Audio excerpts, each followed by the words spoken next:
Her hand was dry, paper dry, like it had never held anything warm. The grip was limp, a formality more than a gesture. And her eyes? They were already on her next meeting. Not me. Not really. I could have been a coat rack for all the difference it made. I still remember the way the light hit her desk, a thick slice of morning sun cutting through the blinds, landing squarely on the corner with the Employee of the Month plaques. 4 of them had my name. They didn't even dust them anymore. She said my name softly, like it was a disappointment. Tom, you've been with us a long time. 28 years. That's what she meant. Not with us. Just around. She leaned back in the ergonomic chair they ordered last quarter, said something about new directions, digital agility, and forward-looking teams. I sat still. I knew what was coming. I just hadn't known it would come from her. Lisa, the one I'd trained 5 years ago when she didn't know the difference between SQL and HTML. She smiled, not warmly, like someone who knows they're pulling off a Band-Aid and expects you to thank them for doing it fast. We've decided to go with someone who better reflects the energy of where the company's heading. Better reflects, not performs better, not understands better, just younger. Sharper in the way HR PowerPoints are sharp. She was too professional to say old, but she didn't have to. She slid a folder across the desk. Inside was a transition plan, a checklist for offboarding. I didn't open it. You've been a true pillar, Tom, she said, like reading off a condolence card. We really value everything you've contributed. Everything. I thought about that word while my ears rang. Everything. Like the late nights debugging code that wasn't mine. The weekends spent in server rooms while my daughter danced across brightly lit stages I never got to see. The calls at 2 a.m. from panicked junior devs who didn't know how to revert a deploy. The Christmas I spent on a video call because some vendor pushed an update on December 23rd. I never once asked for a raise. Not once. When the company split in 2009 and everyone else jumped ship, I stayed. I believed in it. I believed in the people. I even believed, stupidly, that loyalty counted for something. They gave my position to a 24-year-old intern named Kyle. Kyle, who forgets his passwords at least twice a week. Kyle, who once asked me what DNS stood for after he was assigned to redesign the network access points. Kyle, who laughs at everything like he's not sure what the punchline is, but wants to look included. He uses AI to summarize emails, calls Excel a boomer app, asked me once if we ever had color monitors back in the 80s. That's the future, apparently. I must have looked blank because Lisa tilted her head slightly. Tom, do you want to say anything? I didn't trust my voice. So I stood, smoothed my tie, a habit really since no one wore them anymore, extended my hand. She stood too, gripped mine in that dry, distracted way. I noticed she never looked me directly in the eye, just over my shoulder, like the conversation was already a memory. That was it. No speech, no thank you card, not even one of those sterile goodbye lunches where someone half smiles and says, keep in touch, like they'll ever mean it. I walked past my office without going in. My coffee mug with the chip in the handle was still on my desk. So was the stress ball shaped like a penguin my daughter gave me in 2007. I left them there.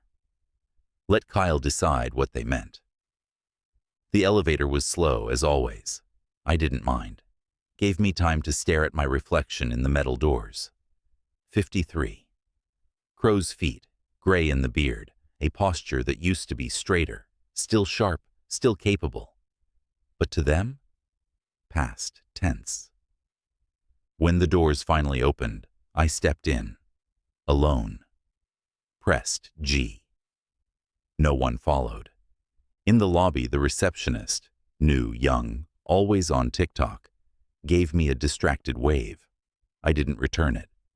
Outside, the sky was a kind of pale blue that made you squint. I remember thinking it was too nice a day for something like this. But then again, maybe there's never a good day to get erased. I stood on the sidewalk a moment longer, unsure what to do with my hands, with my life. I thought I'd be there until retirement. I thought I'd go out on my own terms. Funny how quietly it all ended. No blow-up, no big speech, just a handshake. I shook her hand and never came back. Day 1, I woke up at 6:12 a.m., just like always.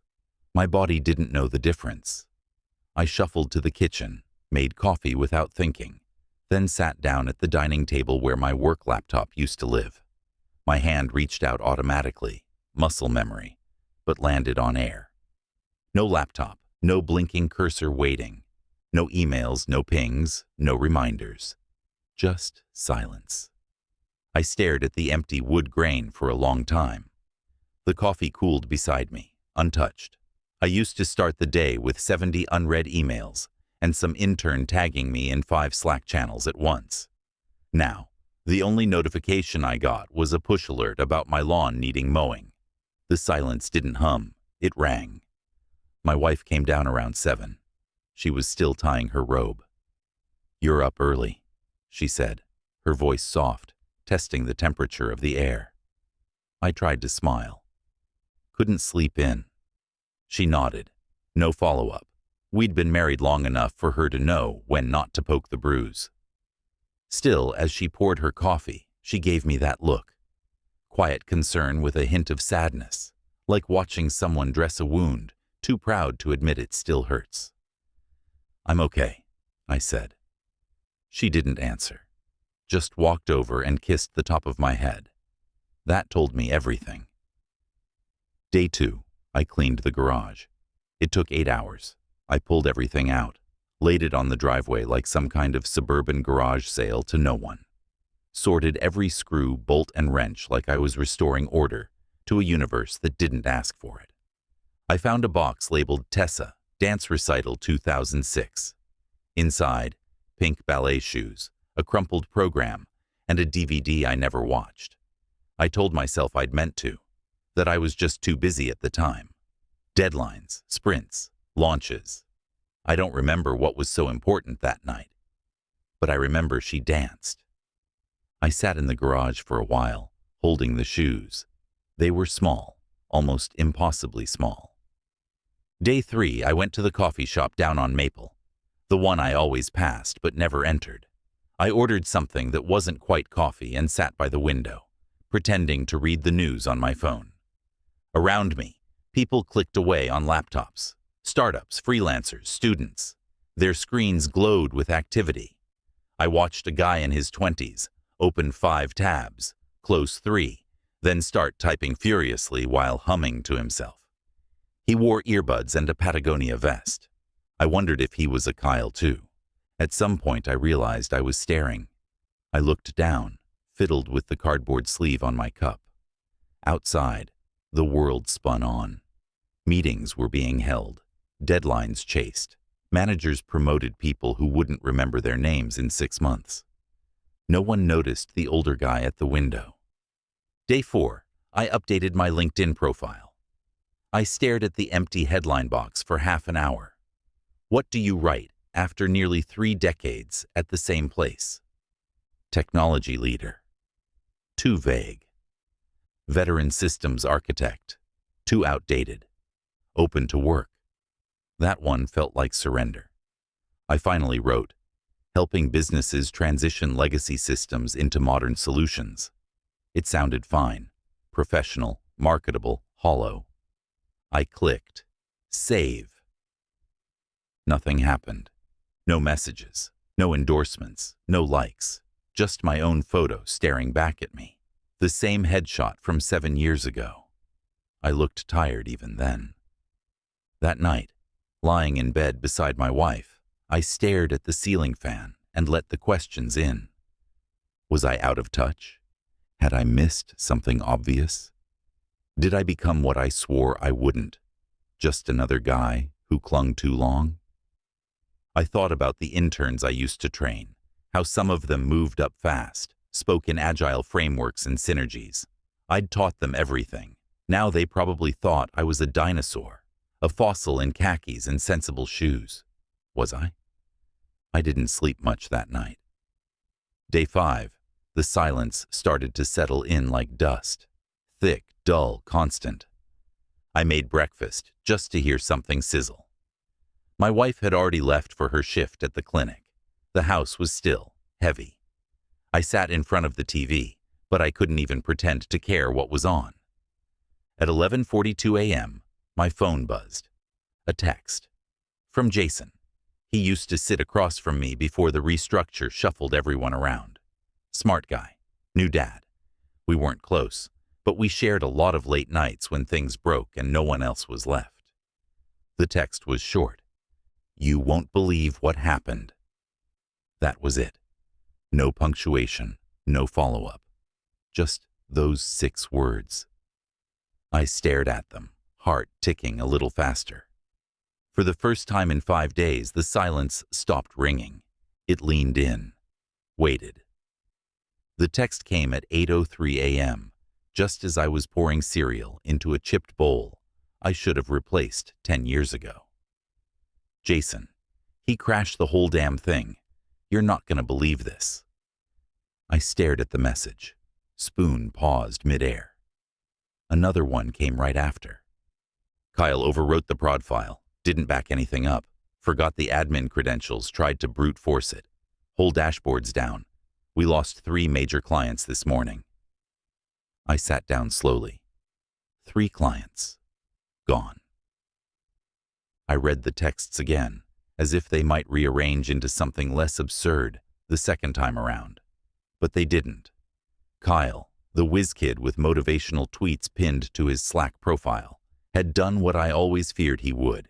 He pushed buttons without understanding the machinery behind them.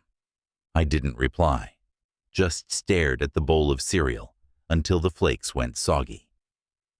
By 10:15, there were more texts. Whispers of Lisa getting chewed out in an emergency meeting, a higher-up from corporate flying in from Atlanta. Words like liability and negligence floating around. Jason wrote, she looked pale, like she was seeing ghosts. I didn't feel triumphant. I thought I would, but I didn't. Instead, I got in the car. The drive to the office took 12 minutes. I took the old route, like I used to every weekday for nearly 3 decades. Every turn was muscle memory. The stop sign on Ash, the uneven pavement near the park, the place where I used to see that one dog walker at 7:45 sharp. I parked a block away. The building looked the same. Big glass windows, brushed steel lettering that read Coincidental, sunlight bouncing off the panels like the company was still proud of itself. But I knew something inside had cracked. I didn't get out, just watched. I could see movement through the windows, people pacing, phones clutched to ears, laptops open at reception. The energy looked frantic, like someone had kicked over a beehive. That building had been a second home. I met my wife while working there, brought in donuts when my daughter was born, got drunk at the Christmas party in 2004, and sang Sweet Caroline, off-key. I'd watched the break room change microwaves more times than I changed cars. And now it was breaking without me. I leaned back in the seat, closed my eyes. I remembered my first day. I wore a tie that was too wide, a white shirt that wrinkled the moment I sat down, and way too much cologne. I thought that's what professionalism was. I got lost looking for the break room and spilled coffee on my pants before 10 a.m. My first cubicle was right next to the server room. It buzzed constantly, but I loved it.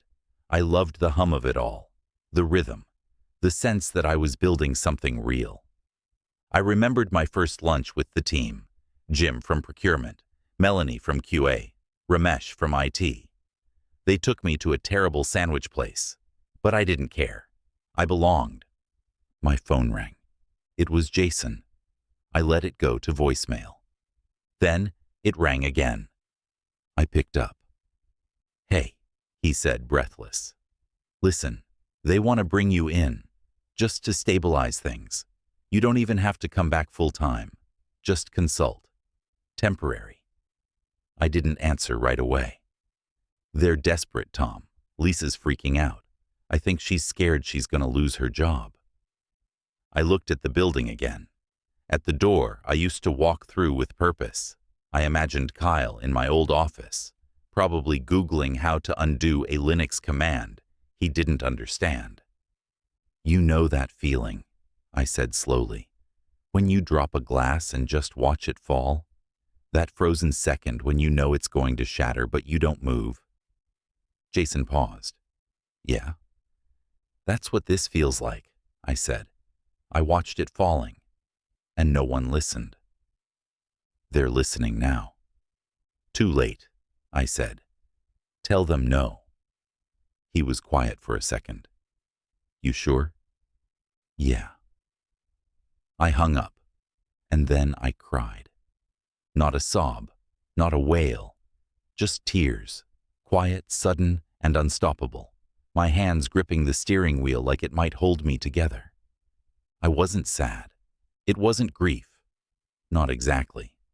It was release. Like letting go of something heavy I didn't realize I'd been dragging for years. I thought I needed them to regret what they did, but I didn't. I just needed to stop needing them. When the tears stopped, I wiped my face with the sleeve of my jacket, turned the key. The engine hummed like it always did. As I pulled away, I didn't look back. Whatever was collapsing behind me, I wasn't the one under the rubble anymore. Saturday morning, the house smelled like cinnamon and Play-Doh. Tessa and her son, Noah, had come by early. She brought bagels. He brought chaos. I was still in my robe when Noah tackled my knees like a pint-sized linebacker, yelling, "Grandpa, Grandpa, Grandpa." He's 5, missing a front tooth. Wears his shoes on the wrong feet half the time. I scooped him up, and he climbed into my lap like he belonged there, more than anywhere else in the world. "Are you famous, Grandpa?" he asked, mouth sticky with cream cheese. I blinked. "What?" He pointed at my wall. I followed his little finger to the bookshelf, where a dusty old plaque sat crooked. Employee of the Month, October 2002. "That's a trophy," he said. "Famous people get trophies." I laughed. I mean, really laughed. Not a polite chuckle, not a dry exhale. A full-bodied, head-back laugh that surprised me. It was the first one in over a week. Felt like something snapped loose in my chest, in a good way. "No, buddy," I said. "I'm not famous." He tilted his head. "Were you?" Tessa grinned from the kitchen. "In our house, he was." Later, after Noah had lined up every toy dinosaur across my living room rug, Tessa sat beside me on the couch. She looked tired, but good. There's a kind of strength she carries I didn't have at her age. "You okay?" she asked. I hesitated. She didn't press. Instead, she reached over, placed her hand gently on mine. "You gave them everything, Dad. Maybe now it's time to give to yourself." I looked at her, really looked. She wasn't a kid anymore. She had grown up watching me miss birthdays for budget meetings and come home with half my soul left on the conference room floor. And still, here she was. Loving, steady. "Easier said than done," I muttered. "Doesn't mean it's wrong." She kissed my cheek, hugged me tight, and then it was time to go. Noah waved from the driveway, still wearing his little cape. The house was quiet again, but not empty, not like before. That night I slept deeper than I had in days. The next morning, I found something in the mailbox that made me stop breathing for a second. A letter, a real one. Not a bill, not junk. Actual handwriting on an envelope. No return address, just my name. The writing was neat, familiar, I opened it with the careful hands of someone unwrapping something fragile. Inside was a single sheet of paper, lined, folded twice. Tom, you probably don't remember this, but on my second week at Coincidental, I nearly quit. I'd messed up a permissions setting, locked out half the team, and thought for sure I was going to be fired. You didn't yell. You didn't mock me. You walked me through it, step by step, and told me, we don't learn anything from perfect days. I wrote that down, still have it pinned above my desk. You were the best mentor I ever had. The kind of leader who made people better just by trusting them to get there. I've been leading a team for the past 2 years. We're growing fast. Lots of legacy systems and young talent who don't always understand each other. Sound familiar? I'd love to work with you again. On your terms.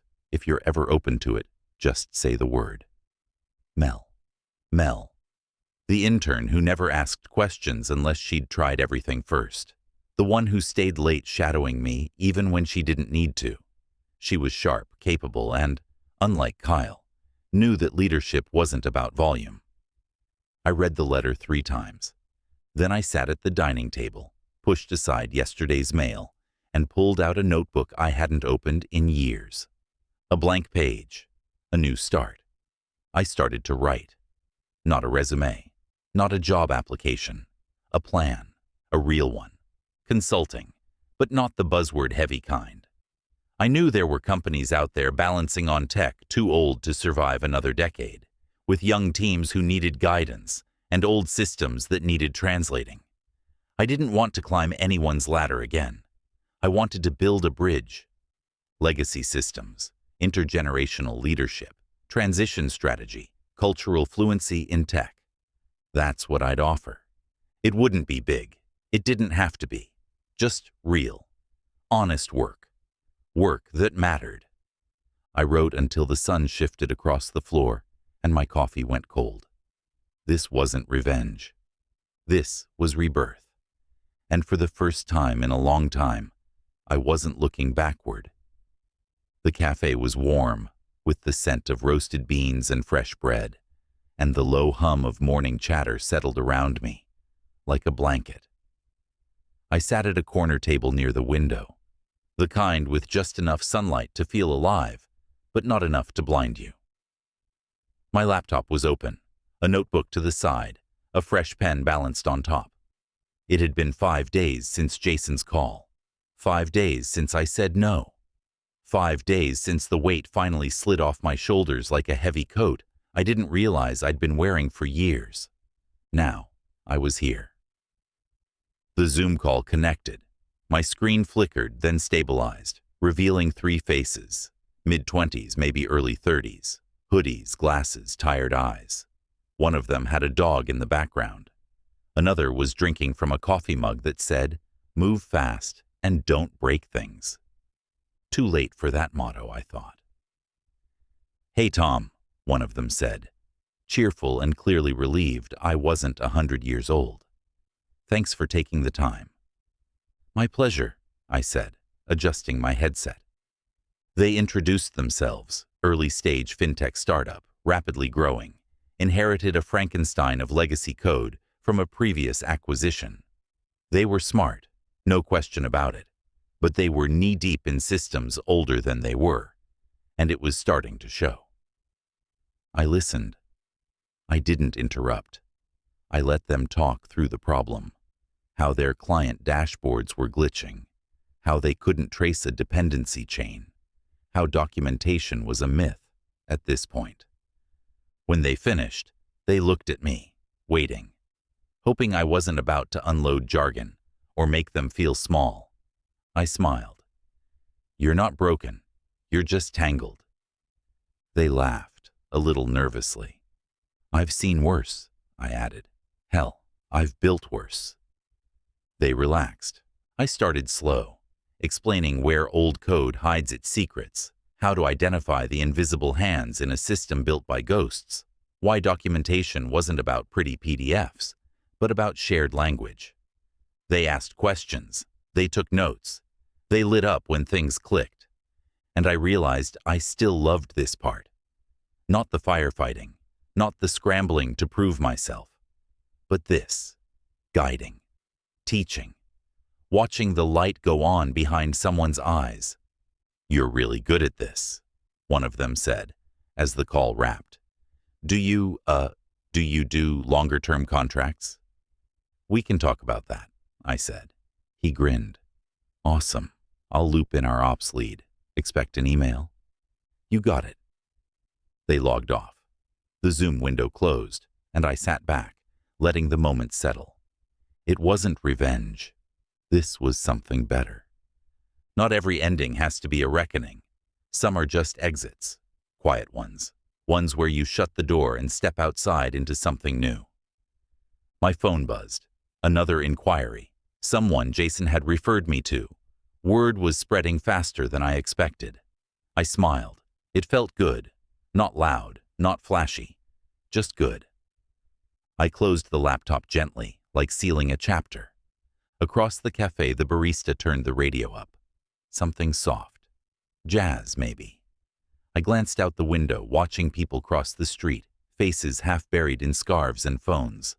The world kept moving. So was I. A shadow crossed my table. "You want coffee?" It was my wife. She wore her coat unzipped, cheeks pink from the walk, a to-go cup already in hand. I didn't ask how she always knew where I'd be. She just did. I smiled. "Yeah, I've got time now." She kissed the top of my head and walked to the counter. Not long ago, I would have said no. Too busy. Too much to fix. But now, time was mine again. Later that afternoon, I sat on the floor in my living room while Noah built a Lego tower beside me. He was serious about it, tongue peeking out from the corner of his mouth, stacking each brick like the fate of the world depended on alignment. I didn't offer advice, didn't tell him he was missing a piece or that his base wasn't stable. I just watched. He turned to me. "Look, Grandpa, it's a robot hotel." "Is that so?" I asked. "Yeah, but one of the arms fell off. I think the robot forgot how to build it." I chuckled. "It's okay. Happens to the best of us." He kept building, and I sat back, just watching, not fixing. Let the kid forget passwords. Let him rebuild towers that fall over. Let him figure things out. Me? I'm building something that remembers.